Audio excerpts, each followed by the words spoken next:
Hi friends, welcome to Unbound View channel.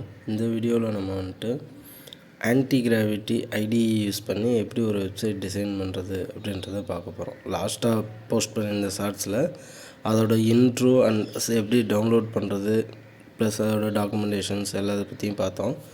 இதில் நான் install பண்ணிட்டேன் டவுன்லோட் பண்ணி ஃபார் விண்டோஸ்க்கு. ஸோ இதை பேஸ் பண்ணி நம்ம எப்படி ஒரு சிம்பிளான பிளாக் வெப்சைட் க்ரியேட் பண்ண போகிறோம் அப்படின்றத பார்க்க போகிறோம். ஆல்ரெடி விஎஸ் யூஸ் பண்ணவங்களுக்கு, விசுவல் ஸ்டுடியோ கோடு யூஸ் பண்ணவங்களுக்கு பார்த்தா கிட்டத்தட்ட சேமாக இருக்கிற மாதிரி தான் ஃபீல் ஆகும் உங்களுக்கு இந்த ஆன்டிகிரேவிட்டி ஐடி யூஸ் பண்ணுறப்போ. எஸ் அப்படி தான் இருக்குது. ப்ளஸ் அதே போல் இதில் செட்டிங்ஸில் பார்த்தீங்கன்னா உங்களோட கூகுள் அக்கௌண்ட்டை இதில் லிங்க் பண்ணி வச்சுக்கலாம். ப்ளஸ் அதே போல் இதில் குயிக் செட்டிங்ஸ் கொஞ்சம் கொடுத்துருக்காங்க. அது என்னென்னா, இப்போது ஒன்றுத்துக்கும் உங்கள்கிட்ட பெர்மிஷன் கேட்கணுமா இல்லை ஆட்டோமேட்டிக்காக அதுவே ப்ரொசீட் பண்ணிக்கணுமா அப்படின்ற மாதிரி செட்டிங்ஸ் இருக்குது. நான் எல்லாத்துக்குமே ரிவ்யூ கேட்கணும் அப்படின்ற மாதிரி வச்சுருக்கேன். நீங்கள் உங்களுக்கு தேவை அப்படின்னா நீங்கள் மாற்றிக்கோங்க. இதில் நீங்கள் கண்ட்ரோல் ப்ரெஸ் பண்ணிங்கன்னா அதோட ஏஜென்ட் மேனேஜர் மோடுக்கு போயிடும். இதில் நீங்கள் என்னென்ன வேணுமோ அதை டைப் பண்ணி சொல்கிற மாதிரி இருக்கும் ஏஜென்ட்டுக்கிட்ட. ஆல்ரெடி லெஃப்ட்டில் பார்த்தீங்கன்னா நான் க்ரியேட் பண்ண சாம்பிள் ப்ராஜெக்ட்ஸோட ஒர்க் ஸ்பேஸ் இருக்கும். ஸோ அது நீங்கள் எப்போ வேணாலும் ரிட்டர்ன் பாஸ் பண்ணி யூஸ் பண்ணிக்கலாம். ஸோ இப்போ நான் ஜஸ்ட் ஆல்ரெடி டைப் பண்ணி வச்சது இதுதான். ஜஸ்ட் ஒரு சின்ன பேசிக் பிளாக் வெப்சைட் க்ரியேட் பண்ண சொல்லி நான் கமெண்ட் கொடுக்குறேன் அதில். ஸோ இது ஜஸ்ட் அவ்வளோதான் நம்ம கொடுத்துருக்கோம்.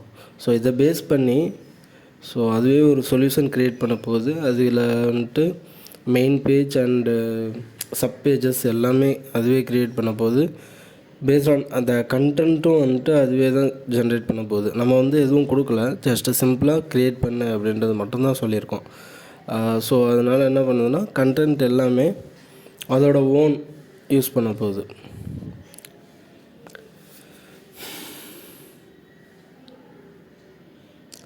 லெஃப்ட்டில் அதுவே ஒர்க் ஸ்பேஸில் க்ரியேட் பண்ணிக்கிட்டுருக்கு. பார்த்தீங்கன்னா உங்களுக்கு தெரியும், building me a simple block அப்படின்னு சொல்லிட்டு. ஸோ அது இப்போது நீங்கள் சப்போஸ் இப்போ பண்ண முடியலை, க்ளோஸ் பண்ணணும் அப்படின்னா இதில் கீழே ப்ராம்ப்டில் ஸ்டாப் ஆப்ஷன் இருக்கும். ஓகே, இப்போ பாருங்கள், இது அந்த செட்டிங்ஸ் நான் இன்ட்ரோவில் சொன்ன மாதிரி தான். அது என்கிட்ட கேட்குது, ரிவ்யூ பண்ணிவிட்டு இதே போல் ப்ரொசீட் பண்ணலாமா வேணாமான்ட்டு. இப்போ சப்போஸ் நீங்கள் அதில் கேட்க வேணாம் அப்படின்ற மாதிரி ஆப்ஷன் சூஸ் பண்ணியிருந்தீங்க அப்படின்னா ஆட்டோமேட்டிக்காக அதுவே எடுத்துகிட்டு போயிடும். இது இப்போது என்னென்ன டாஸ்க்கு கம்ப்ளீட் பண்ணணும் அப்படின்றது தான் இந்த ரைட் சைடில் இருக்கிறது. இந்த டாஸ்க் எல்லாமே கம்ப்ளீட் பண்ணுச்சு அப்படின்னா the project is over. Once நம்ம எப்படி ஒரு ப்ராஜெக்ட் ரெடி பண்ணணுன்னா ஃபஸ்ட்டு என்னென்ன பண்ணணும் ஸ்டெப்ஸு அப்படின்றத பிளான் பண்ணுவோம். ஸோ அதோட அந்த ஸ்டெப்ஸ் தான் இங்கே டாஸ்க்காக க்ரியேட் ஆகிருக்கு. ஸோ இந்த டாஸ்க் பேஸ் பண்ணி தான் இப்போது ஆப்ரேஷன்ஸ் எல்லாமே ஆட்டோமேட்டிக்காக நடக்க போகுது. ஸோ பார்த்திங்கன்னா உங்களுக்கே தெரியும், அதுலேயே index.html எல்லாமே ஆட்டோமேட்டிக்காக அதுவே ஜென்ரேட் பண்ணுது. கோடு எல்லாமே இன்டர்னலாக ரைட் ஆகிக்கிட்டுருக்கு. இப்போ ப்ரௌசர் லான்ச் பண்ணுறதுக்கு நம்மக்கிட்ட பெர்மிஷன் கேட்குது. நம்மளும் அக்சஸ் பண்ணுறதுக்கு அலோவ் பண்ணியாச்சு. ஸோ டேரெக்டாக அது கம்யூனிகேட் பண்ண போகுது.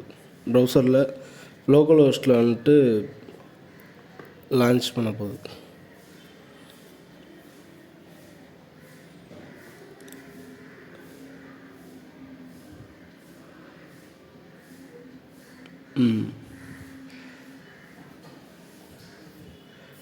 Okay, I guess block ready பண்ணிருச்சு.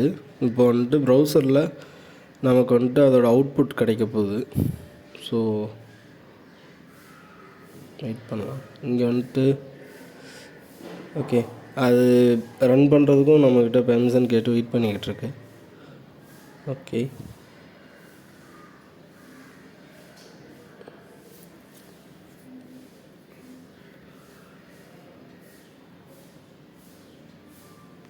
ஓகே, அவ்வளோதாங்க. அதுவே க்ரியேட் பண்ணி முடிச்சிருச்சு. இதுதான் நம்ம வந்து கிடச்சிருக்க அவுட்புட், அதாவது basic blog website. So 2 just கமெண்ட்ஸோடு ஆட் பண்ணியிருக்கு. நீங்கள் அதை கிளிக் பண்ணிங்கன்னா அதோட டீட்டெயில் பேஜ் வந்து நெக்ஸ்ட்டு சப் பேஜாக ஓப்பன் ஆகுது. ஸோ அவ்வளோதாங்க. இப்போ வந்துட்டு நமக்கு தேவையான சொல்யூஷன் கிடச்சிருச்சு. ஆக்சுவலி சிம்பிளான ஒரு பிளாக் வெப்சைட்.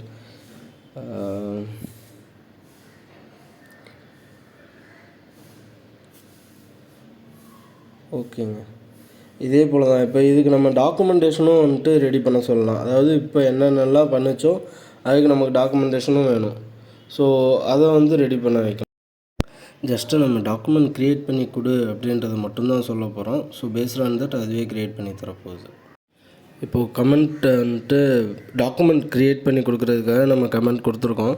ஸோ அதை எடுத்துக்கிட்டு இப்போ அது க்ரியேட் பண்ண codes paste on the logics எல்லாம் அந்த பிளாக் வெப்சைட்டை பேஸ் பண்ணி அதுவே டாக்குமெண்ட் வந்து ஜென்ரேட் பண்ணிக்கிட்டு இருக்குது. இப்போ ரைட் சைடில் வந்துருக்கு பாருங்கள், பார்த்தீங்கன்னா உங்களுக்கே தெரியும். அதுவே ஃபுல் அண்ட் ஃபுல் என்னென்னலாம்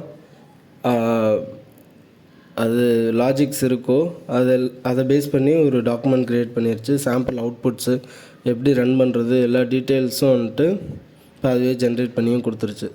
ஸோ நம்ம இப்போ இந்த வீடியோவில் கம்ப்ளீட்டாக ஒரு ஆன்டி கிராவிட்டி ஐடியில் எப்படி ஒரு சாம்பிள் ப்ராஜெக்ட் க்ரியேட் பண்ணி டாக்குமெண்டேஷனும் கெட் பண்ணுறது அப்படின்றத வந்து பார்த்துருக்கோம். நீங்களும் டவுன்லோட் பண்ணி இன்ஸ்டால் பண்ணி ட்ரை பண்ணி பார்த்துட்டு சொல்லுங்கள். Thank you friends.